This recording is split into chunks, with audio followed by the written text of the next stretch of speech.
प्रतियोगिता परीक्षाओं में बदलाव होता जा रहा है।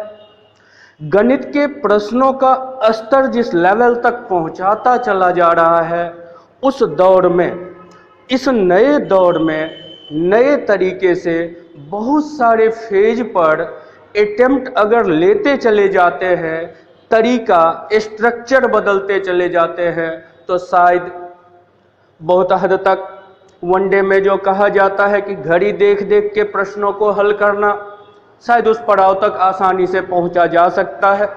मेरा प्रयास रहेगा कि बहुत सारे फिजिक्स के थ्योरम को पिछले वीडियो में मैंने चर्चा किया था, इंट्रोडक्शन वीडियो में, कि बहुत सारे फिजिक्स के थ्योरम को मिला के ज्योमेट्री को सुलझाने का प्रयास करेंगे। शायद वनडे में एक एक मिनट के अंदर क्वेश्चन को जो डील करने का टाइम दिया जाता है, उस समय को ध्यान में रख के नए दौर में चलना शायद मेरे हिसाब से लगेगा कि बहुत ही आसान हो सकता है। शुरुआत करते हैं मास पॉइंट थ्योरम। फिजिक्स का एक पार्ट है मास पॉइंट थ्योरम। यहीं से फेज का शुरुआत कर रहे हैं, मास पॉइंट से। सिर्फ और सिर्फ इसके यूज की तरफ पहले चर्चा करते हैं। उससे पहले चर्चा कर लेते हैं कि ये एक्चुअल में मास पॉइंट थ्योरम होता क्या है। सिंपल भाषा का यूज करते हैं। प्रयास ये रहेगा कि हर किसी को आसानी से समझ में आ सके, कहीं पर विशेष जानकारी की नौबत ना आए। तो शुरुआत कर रहे हैं मास पॉइंट थ्योरम में बेसिक जानकारी कि ये होता क्या है मास पॉइंट थ्योरम। सपोज ये कोई आपका तराजू है और तराजू पर दो अलग अलग साइड एक फिक्स वेट डाल दिया जाए। सपोज इधर डाल देते हैं 10 kg वेट, इधर डाल देते हैं 10 kg वेट। दोनों साइड अगर 10 kg वेट डाल देते हैं तो सिचुएशन ये बनता है कि अब तराजू का दोनों साइड बैलेंस्ड रहे। ऐसा कब पॉसिबल है? जब डंडा ठीक बीच में अगर बांध दिया जाए, ऐसे सिचुएशन में निश्चित रूप से दोनों साइड जो होगा वो आपका बराबर हो जाएगा। कहने का मतलब ये हुआ कि एक साइड 10 kg वेट है, एक साइड इधर भी 10। ऐसे सिचुएशन में डंडा ठीक बीच में होगा। जरा गौर से देखिए, तो इसका मतलब है कि दोनों लेंथ बीच में होने का मतलब बराबर, बराबर का मतलब लेंथ का जो रेशियो होगा वो रेशियो आपका होगा 1:1 का। अब थोड़ा सा इसमें बदलाव करते हैं। ऐसा करते हैं कि तराजू पर से इधर से 2 kg वेट हटा देते हैं तो बचा 8 kg, और यहाँ वो 2 kg डाल देते हैं तो ये हो गया 12 kg का। अब जरा देखिए, तो निश्चित रूप से जब बीच में ही डंडा बंधा हुआ हो तो सिचुएशन क्या बनेगा? जिधर 12 kg है उधर वाला डंडा झुक जाएगा। और सवाल ये बनाना है आपको कि हर सिचुएशन में तराजू बैलेंस्ड रहे। बैलेंस्ड कब रहेगा? तो डंडा को अगर इधर करते हैं तो निश्चित रूप से और झुक जाएगा, तो चेंज करना होगा। इस साइड कहीं डंडा को करते हैं, अब इसको मिटा देते हैं।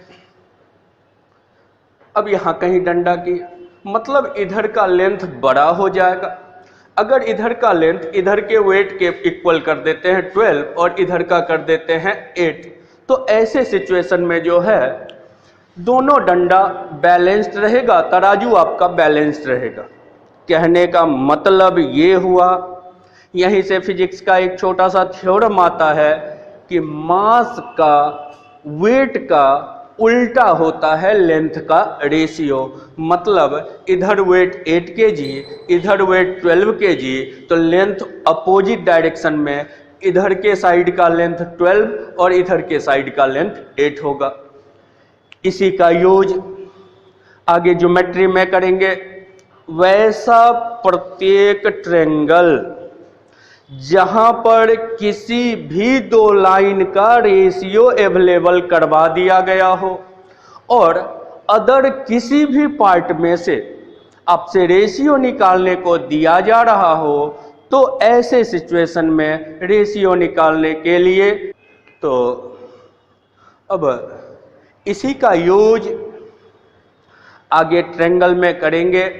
तो शुरुआत करते हैं ट्रायंगल में मास पॉइंट थ्योरम के यूज की दिशा में चलते हैं। फर्स्ट स्ट्रक्चर बना रहे हैं, कोई ट्रायंगल ABC है, ये कोई ट्रायंगल है, सपोज कॉर्नर नेम दे देते हैं, A है, B है, C है। कोई लाइन खींच देते हैं A से, कोई लाइन B से खींच देते हैं सामने के साइड AC पर, सपोज कुछ नाम दे देते हैं, D कहते हैं, E कहते हैं। अब आपको इसमें कोई भी दो पार्ट का रेशियो अवेलेबल करवा दिया, सपोज इंटरसेक्शन पॉइंट का भी कोई नाम दे देते हैं, सपोज G। अब आपको दो साइड का रेशियो दे दिया, सपोज ये 2:1 के रेशियो में है, ये साइड आपका 3:1 के रेशियो में है, और बाकी किसी भी साइड का रेशियो आपसे पूछ दिया। अब उसको निकालने के लिए अभी कह रहे हैं कि कोई त्रिभुज है, अभी किसी फेज पर चर्चा नहीं कर रहे हैं कि त्रिभुज कैसा है, बस सिर्फ कोई त्रिभुज है। अब हो सकता है आपसे पूछ दे BD=DC, हो सकता है आपसे सवाल कर दिया AE=EC, हो सकता है सपोज इसको भी टैली करा देते हैं, इस पॉइंट का नाम दे देते हैं F। आपसे पूछ दिया CG=FG, वैल्यू क्या होगा, कोई पार्ट आपसे क्रिएट करने को दे दिया। मास पॉइंट थ्योरम का यूज करते चलते हैं।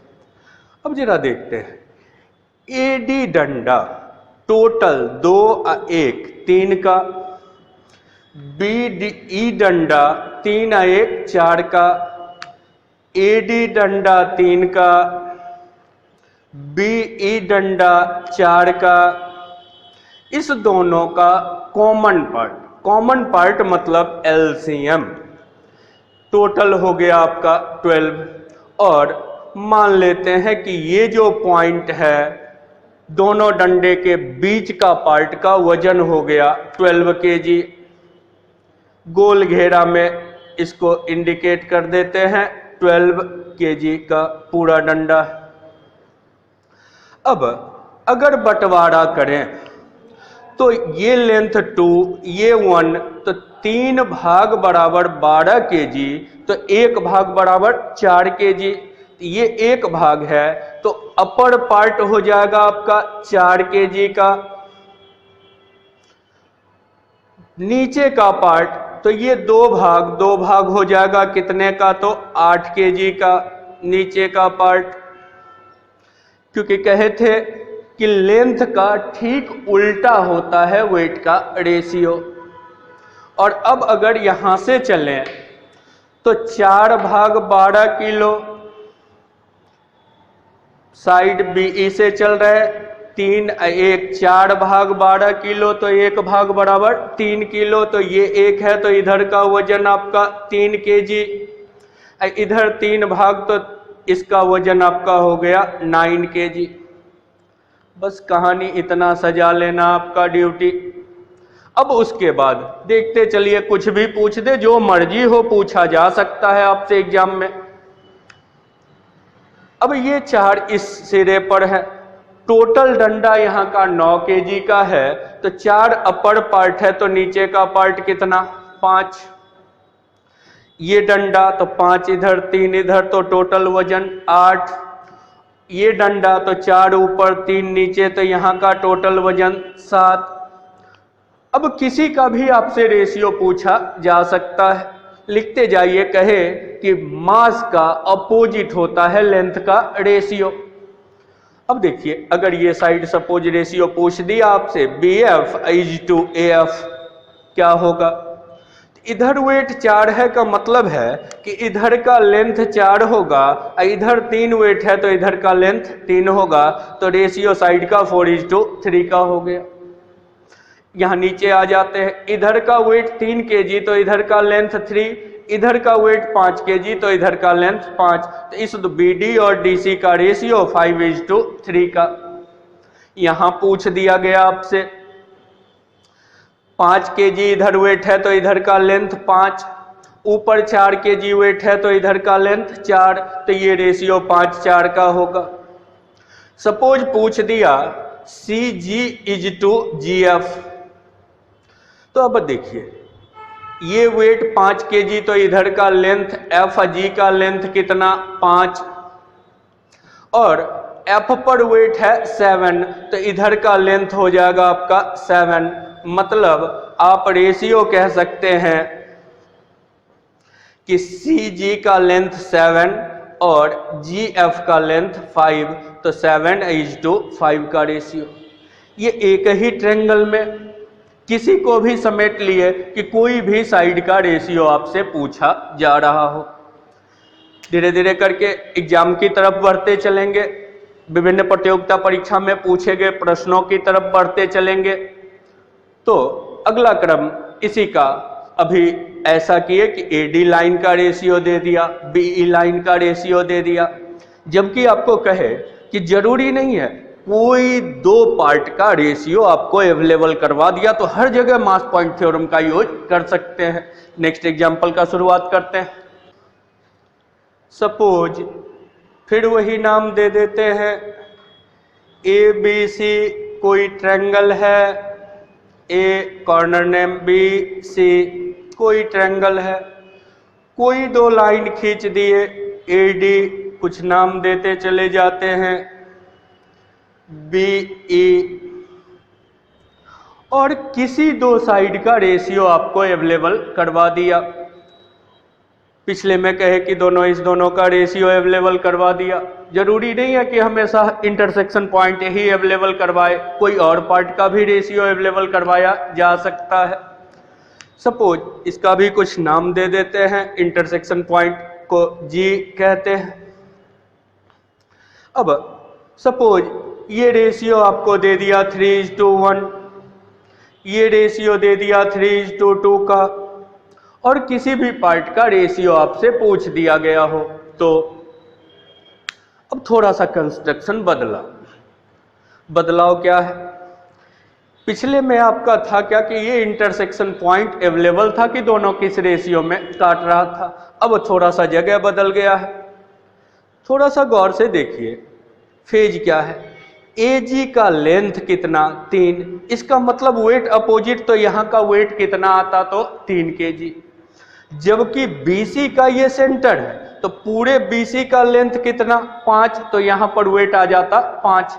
एक साइड बतला रहा है वेट आ रहा है 3 kg, एक साइड से पता चल रहा है वेट आ रहा है 5, तो दोनों का कॉमन पार्ट, तो कॉमन पार्ट मतलब कहे कि LCM, तो LCM कितना 15 kg। अब मान लेते हैं कि D पॉइंट पर वेट टोटल आपका कितना हो गया तो 15 kg।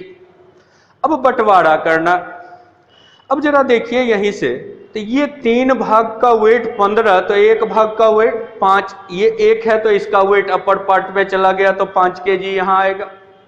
नीचे का रेशियो तो टोटल 15 है, 5 भाग 15 तो 1 भाग बराबर 3 kg, तो 2 भाग कितना 6 kg, तो यहाँ का वेट हो गया आपका 6 kg। 3 भाग कितना तो 9 kg, तो ये वेट 9 kg। वेट सजा लिए, कहानी खत्म।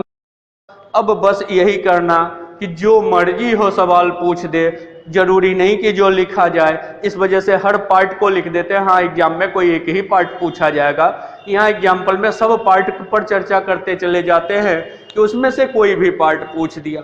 सपोज आपसे यही पूछ दिया EG is to GC, ratio बतलाइए। अब जरा देखिए, यहाँ वजन 5 है, यहाँ वजन 6 है, तो ई पर का टोटल वजन कितना होगा 11 kg। अब अगर लेंथ का रेशियो लिखे तो वेट का अपोजिट, तो इधर वजन 11 kg, तो इधर का लेंथ कहलाता आपका 11, और इधर का वेट 9 kg तो इधर का लेंथ 9, मतलब रेशियो अगर लिखते तो CG 11 पार्ट होता और EG आपका 9 पार्ट, तो 11:9। और भी बहुत सारा पार्ट क्रिएट करवा सकता है।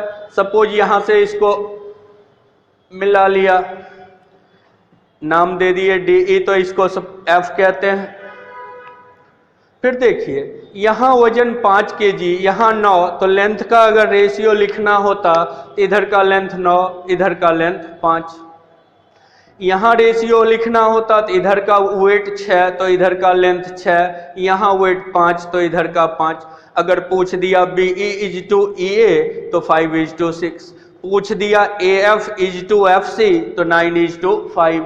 कोई भी रेशियो आपसे पूछ रहा हो तो हर फेज को डील करने के लिए ट्रायंगल में कोई भी दो साइड का रेशियो अवेलेबल हो तो मास पॉइंट थ्योरम के सहारे उसे डील करके बाकी का रेशियो निकाला जा सकता है। एक आध और एग्जाम्पल पर चर्चा करते हैं, उसके बाद शुरुआत करेंगे प्रीवियस क्वेश्चन की तरफ कि वहां पर यूज क्या होगा, कैसे कैसे क्वेश्चन पूछ रहा होता है एग्जाम में। तो बढ़ते हैं नेक्स्ट एग्जाम्पल की तरफ। धीरे धीरे करके कहीं से भी चर्चा किए हैं, कहीं से भी दो पार्ट का रेशियो अवेलेबल करवा दिया। दो चार एग्जाम्पल देते चलते हैं हर पार्ट में से, ताकि आप अपना यूज उसका कर सके। फिर वही कहानी शुरुआत कर रहे हैं। सपोज कोई ट्रायंगल ABC है, ABC, फिर कोई लाइन खींच दिया, ये लाइन ले लिया, यहां से कोई लाइन खींच दिया, कुछ नाम दे देते हैं DE। साइड का कोई रेशियो आपको अवेलेबल करवा दिया गया हो।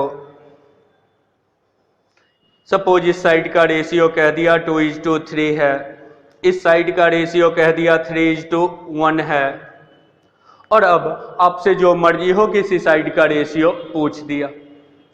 ये भी थोड़ा सा कंस्ट्रक्शन बदला, पिछले से थोड़ा अलग हुआ।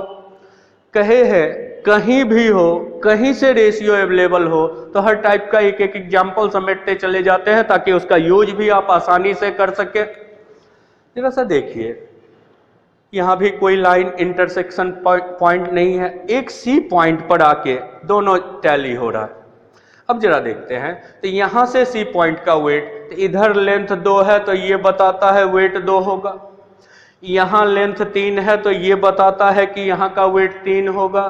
तो अब ये कहता है 2 kg का होगा, ये कहता है 3 kg, तो 2 और 3 का कॉमन पार्ट मतलब LCM तो 6। मतलब अगर C पर का वेट, C का वेट अगर 6 kg हो जाए, अब बस बांटते चलना है।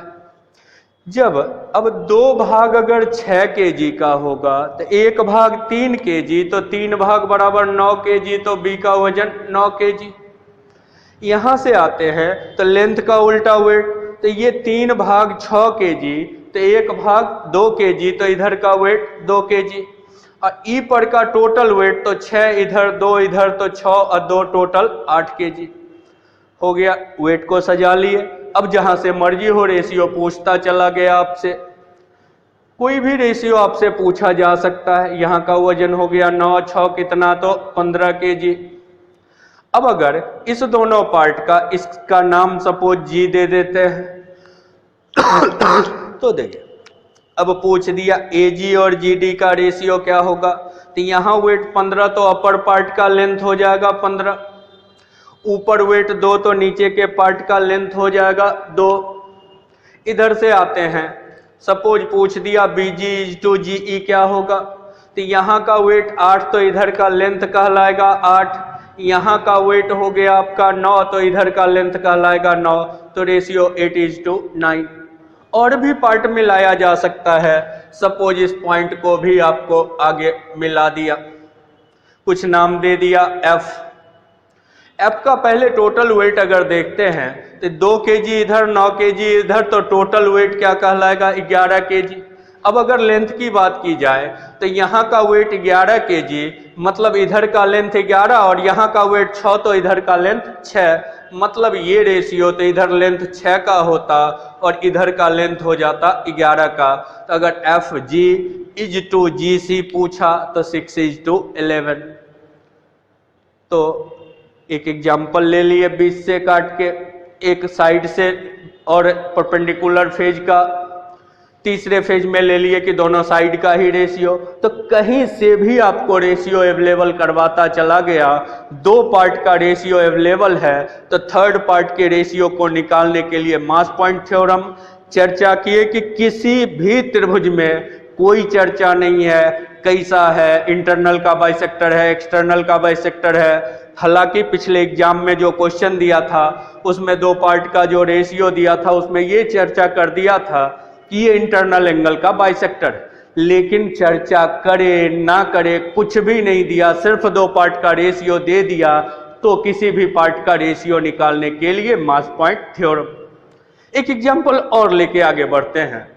जैसे प्रीवियस मेंस में पूछा, पिछले साल के मेंस, पिछले साल नहीं उससे एक साल और पीछे चले जाइए, तो मेंस में कह दिया एक मीडियन ड्रॉ किया और उसके मिड पॉइंट को सामने के साइड से टैली करा दिया और तब वो किस रेशियो में उसको बांटेगा। तो कहीं भी दो लाइन का रेशियो अवेलेबल है का मतलब है कि वहां पर आप आराम से रेशियो अदर साइड का क्रिएट कर सकते हैं। वहां बहुत सारा सिमिलरिटी को प्रूफ करना पड़ता है, तो शायद वो सारी नौबत आपको नहीं आएगी। तो बढ़ते हैं पिछले एग्जाम का प्रीवियस क्वेश्चन की तरफ। मित्रों, थोड़ा थोड़ा करके डिजाइन बदलते चलिए। तो शायद बहुत सारा फेज है जहां किसी सिमिलरिटी वगैरह वगैरह, जहां कुछ पल्ले नहीं पड़ रहा हो, ट्रायंगल में रेशियो निकालना हो, तो वहां पर मास पॉइंट आपके लिए बहुत ही कारगर से साबित होता चलेगा। नेक्स्ट एग्जांपल, जैसे कि मेंस का ही प्रीवियस ही लिख रहे हैं सीधा कि कोई ट्रायंगल था, कुछ भी नाम, सपोज ABC कोई ट्रायंगल है, कह दिया कि AD मीडियन है, AD माध्यिका है। माध्यिका का मतलब, मीडियन है का मतलब सामने के साइड को दो इक्वल पार्ट में डिस्ट्रीब्यूट करेगा, मतलब यहाँ का रेशियो इनडायरेक्ट आपको कह दिया कि 1:1 है। और फिर कहा कि B से अब सेंट्रॉइड से नहीं गुजार रहा है, कहा कि मीडियन के मिड पॉइंट से, माध्यिका के मध्य बिंदु से कोई लाइन BD खींच, नाम बदल देते हैं, BE खींच दिया गया और तब पूछा गया AE इज टू EC क्या होगा। ऐसा क्वेश्चन था। ये तो पता है कि जब मिड पॉइंट से लाइन खींचा का मतलब है ये रेशियो भी कितने का होगा, तो 1:1 का। और फिर मास पॉइंट थ्योरम का यूज करते हैं। दोस्तों देखिए, कहे कि यहाँ का टोटल लेंथ आपका, यहाँ का वेट ये कहता है 112 kg का होगा, ये कहता है 1 kg का होगा, तो 1 और 2 का कॉमन पार्ट मतलब LCM तो 2 kg। तो सपोज D पर वेट 2 kg, तो 1 पार्ट 2 kg, तो अपर पार्ट भी 1 है तो ये भी कहलाएगा 2 kg। यहाँ पर आइए तो ये 1:1 में 2 kg बटा हुआ होगा, तो इधर भी 1 kg, इधर भी 1 kg। अब बीच का इसका रेशियो निकालना है AE इज टू EC। तो C का वेट 1 है तो ऊपर का लेंथ हो जाएगा 1, A का वेट 2 है तो नीचे का लेंथ हो जाएगा 2, तो रेशियो कहलाया 1:2। आराम से आप निकाल गए। नहीं तो बहुत सारा फेज पढ़ना होता है, इसको पैरेलल लाइन खींचो, ये दोनों सिमिलर होगा, फिर साइड का रिलेशन निकालो, फिर वहां तक पहुंचो। यहाँ बहुत सारा और भी जगह है। ये तो प्रीवियस क्वेश्चन था, इसके साथ हो सकता है कि कोई अब यहाँ से भी कोई लाइन आपको खींच दिया, ये आपका सेंट्रॉइड है, केंद्रक पर से लाइन खींच दिया, और तब आपको बाकी टुकड़ा E का बाद F भी दे देते हैं, और तब इसका रेशियो आपसे पूछ दिया गया, उसको निकालना। ये तो पता है कि जब सेंट्रॉइड से होके जाएगा तो मीडियन होगा। अब पूरे लेंथ को आपने कहा कितना, 3 का है, मीडियन होगा तो इधर के पार्ट का लेंथ इसी पर कर देते हैं, एडिट मिलाते चलते हैं। जब ये पता चल गया कि ऊपर 1 था नीचे 2 था, तो टोटल लेंथ आपका कितना हुआ, 3 का। अब 3 लेंथ है तो मिड पॉइंट है, तो इधर का लेंथ कहलाएगा कितना, 3/2 का आधा। ऊपर पार्ट पहले से मालूम था कि कितना है, तो 1, ऊपर अब 1.5 नीचे है तो 1.5 ऊपर भी, तो यहाँ का पार्ट कितना होता, हाफ। अब पूछ दिया AE is to EF is to FC। ये रेशियो आपको निकालने को मिल गया। तो अब तो अवेलेबल है AE1 है, EF आपका 1/2 है, FC आपका 3/2 है। रेशियो निकाल देते हैं तो 2:1:3। तो ये जो रेशियो होगा 2:1:3 का होगा। तो बहुत सारा पार्ट है, मीडियन में ही नहीं, यहाँ का भी रेशियो निकाला जा सकता है। ट्राई कीजिएगा, ग्राउंड बतला चुके हैं तो निश्चित रूप से कहीं से भी पार्ट का रेशियो आपको क्रिएट करने को दे दिया जाए, अगर दो लाइन का रेशियो ट्रायंगल में अवेलेबल है तो आराम से आप मास पॉइंट थ्योरम के सहारे किसी भी क्वेश्चन को डील कर सकते हैं, किसी एक्स्ट्रा थ्योरम की कोई जरूरत नहीं रहेगी। दिलअजीज प्रतियोगी प्रतिभागियों, आप हमारे YouTube channel youth vision maths को शेयर, लाइक और सब्सक्राइब भी कर सकते हैं। लेटेस्ट वीडियो अपडेट के लिए बेल आइकन बटन भी दबा